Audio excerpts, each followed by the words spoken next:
Le Dieu dont j'ai voulu établir, dont je puis le dire maintenant j'ai établi l'impossibilité, c'est le Dieu des religions, le Dieu créateur, gouverneur et justicier, le Dieu infiniment sage, puissant, juste et bon, que les clergés se flattent de représenter sur la terre et qu'ils tentent d'imposer à notre vénération.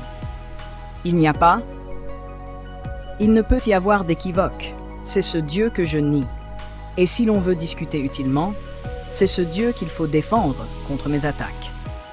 Tout débat sur un autre terrain sera, je vous en préviens, car il faut que vous vous mettiez en garde contre les ruses de l'adversaire.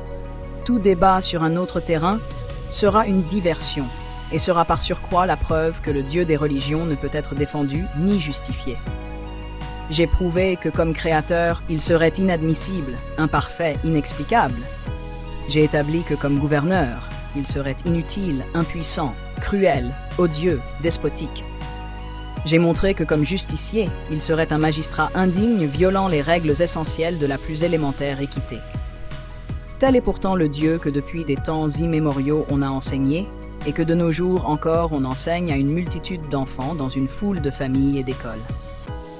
Que de crimes ont été commis en son nom, que de haine, de guerre, de calamités ont été furieusement déchaînés par ses représentants. Ce Dieu, de quelle souffrance il a été la source, quels maux il engendre encore. Depuis des siècles, la religion tient l'humanité courbée sous la crainte, vautrée dans la superstition, prostrée dans la résignation. Ne se lèvera-t-il donc jamais le jour où, cessant de croire en la justice éternelle, en ses arrêts imaginaires, en ses réparations problématiques, les humains travailleront avec une ardeur inlassable à l'avènement sur la terre d'une justice immédiate, positive et fraternelle.